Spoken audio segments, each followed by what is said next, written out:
some of y'all need to go like talk to your PCP about your anxiety, okay?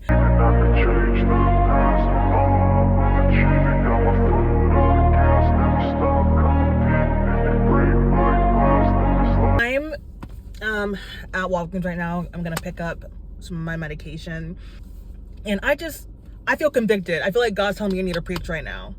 I've been meaning like to communicate this message on TikTok because that's the main platform I use, but then I know people are gonna disagree with me and which I need to be okay with that. People are gonna disagree. That's fine.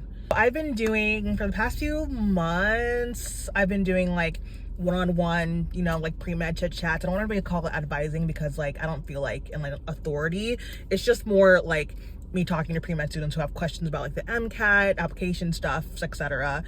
Anyways, I want to say like 1 out of the 3 people that I talk to are showing me signs of like, obviously I'm not a clinician.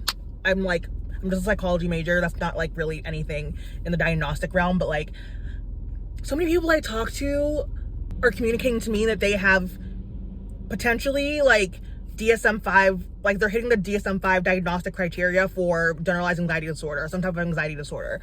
And the reason why I say this is because I've worked in the clinical field. I worked in neuropsychology for the past 1.5 years. I am diagnosed myself with generalized anxiety disorder. And the things that people are saying are word for word the things that I said to not 1, not 2, but 3 different physicians who are all like, girl, you have anxiety. I got second opinions and third opinions to make sure. And it's just like, wow to me. I think one part of it, a lot of people that gravitate towards my channel, towards my TikTok, are people of color, especially women of color. And a lot of people also tend to be like first-gen Americans. They're like from immigrant families and all this stuff. And I just know like us brown people in our cultures tend to have a lot of internalized bias against mental health and like mental illness. And that's the reason why I took so long to get diagnosed with anxiety and also ADHD. It's because throughout my childhood, I've been told like, if you work hard enough, you'll get what you want. Like if you're not achieving your goals, it's because you're not working hard enough. You gotta be strong, tough it out. And so when I got to college, I was like, oh, this is like really hard. Like throughout my childhood, I just like cram studied or didn't study at all, and I would just like do well because I was just smart, I guess. But then in college, that's when I really like had to study because classes were getting too hard. There was too much to learn. And that's when like my anxiety and like depression really started popping up because my whole identity was attached to what I could achieve, like how well I did in class, what my grades were. And it wasn't effortless for me like it had been in the past, and I felt so bad about myself not knowing I had underlying mental health stuff that had just been unaddressed for years. Like honestly, I knew in high school that I kind of had like depression, anxiety, but like I was like, oh, I'm just a teenager, I'm just like going through hard times, but it really wasn't until I was studying for the MCAT and I was having several mental breakdowns. All I could think about was the MCAT. If I got a bad test score, I would just feel like the world was ending. I felt terrible. I would go into like depression. Like I would just like not want to talk, not want to eat like for days if I just got like a not great test score, and I would end up self-sabotaging to the point where during my actual first time taking the MCAT, I just dissociated the entire time. I literally cannot tell you what happened. I don't even remember where I took the test. Like it was bad. Yeah, and after that I was like, okay, this isn't sustainable, and I had to have my loved ones, my mother and my boyfriend say, okay, like I love you, I know you want to be a doctor, but like the MCAT is like, it's hard, but it's not medical school, and you have to like think about whether or not you being like this right now is sustainable for medical school. And I knew deep in my heart it wasn't. I knew that I was not going to survive medical school if I went in with like my same mental health baseline that I had. So I went to my primary care physician and I just told her about what I was feeling, and I just asked, and I literally just told her like how I've been feeling, and that a lot of these problems I really noticed like in middle school, but it got really bad in my gap year when I was studying for the MCAT. Really highlighted or put like a magnifying glass to the problems I've had for years. And she was like, the first question was like, have you ever been on any medication? And I was like, no, why? She was, and then like I was talking more, and then she was like, okay, just clarifying, you haven't been on medication before. Like, we had really good rapport. It was just alarming to me that she was appalled. She was appalled that I hadn't been medicated for any psychiatric stuff. So she referred me to a psychiatrist. I wanted to see a psychiatrist, and they're like, yeah, we're gonna start you on some medication if you're open to that. And I was like, oh, okay. Like, it was just like so weird. Because I just never really thought I would be someone that would be on medications, but also, you know, I had done research in college on anxiety and depression.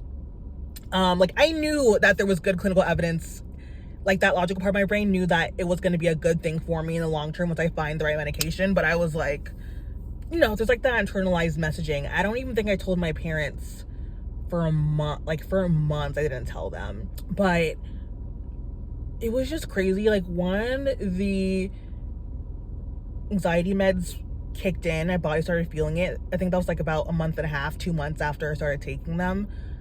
Like, the world was so different. I actually started posting on TikTok very soon after I started feeling those medications kick in, because my confidence was pretty good. Like, I ended toxic friendships I have been dreading for years. I'm able to be more present now. And I will say I'm still anxious, but like, it's manageable. I won't catastrophize. I won't go into a spiral.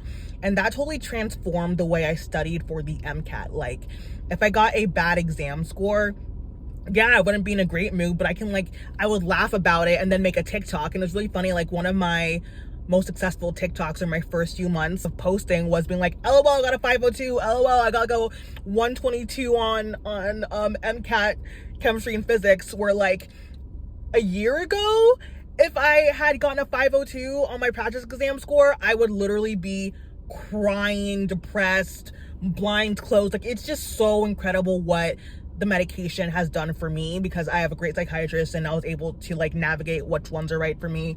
And that's not even going about like the ADHD medication. Like, that's without ADHD medication. Baseline anxiety meds have really helped me just like not have like this woe is me, doom and gloom, like everything is like boiling down to how can I do in this test or whatever. You know what I mean? Like, I still have anxiety, but it's just like when I get into those intrusive thought spirals, I can bring myself out of them before hitting rock bottom first, if that makes sense. But anyways, the reason why I'm saying this is because like so many of the pre-meds that I have talked to are like, oh my gosh, I get so nervous when I see my exam score. It makes me go into a spiral. I feel like the world is ending, all this stuff. And like, the MCAT is hard, but that level of catastrophizing, that level of testing anxiety to when it's maladaptive, that's like diagnostic criteria. When it's maladaptive, when it's affecting the way you live your life constantly, that's when it is recommended just getting an opinion. I'm not a clinician, I can't tell you what to do, but like, just know that you do not have to live this way. That was the hardest thing for me. Like, I was like, well, my life is just always going to be hard. I'm just always going to be stressed when it comes to taking a test, But then I was like, but does it have to be this way? People who love me were asking me, does it have to be this way? And do you even want it to be this way? Like, is there not a better way for you to live your life and achieve your goals? Because I still want to be a high achiever, but it needs to be more sustainable for me. I want to enjoy my life. And now I can enjoy my life while also, you know, being an overachiever and like trying to work towards my goals. You know what I mean? And so like, if anyone is watching this and like you just studying for the MCAT or even just like applying to medical school, anything, you just feel like overwhelmingly burdened and weighed down, and just like your life is hinging upon an acceptance or an interview or whatever, and like it's like all or nothing, please, if you have the resources, just go to your primary care physician and just like tell them how you've been feeling, just to see if your life can improve. What it might not even be through a psychiatrist. Like, if that's too much, that's fine. But I went to a therapist first, and even my therapist was like, yeah, it sounds like your symptoms might be improved by, you know, getting medications to bring you down to a baseline. That's how my journey was, and that's what worked for me. And now I have the testimony of saying this has been so great, but like, I know everyone has on their own journey, so I'm not gonna push medications on you or whatever. Again, I'm not like a clinician, but just get an opinion. Just get an opinion, okay? Like, just because you're on medication, just because you're in therapy, doesn't mean that you're not a boss babe. Doesn't mean that you are not as smart. Doesn't mean that you don't have strong will, or doesn't mean that you're failing. I had someone tell me that, like, they said that it was a sin to be on medications because they read it in some book. And like, as someone who's like a Christian, I'm like, God helped humans discover science. Even though God doesn't give us fear, even though God doesn't give us anxiety, it doesn't mean that it's a sin to find resources to help us live in our purpose, help us live out the mission that God has put in our hearts. You know what I mean? Like, God has put in my heart that I'm meant to be a doctor. And if me being on medication helps me achieve that goal, helps me become the best physician I can be so I can heal his people, so I can help those around me, how is that a sin? I don't. Anyways, let me go get my medication.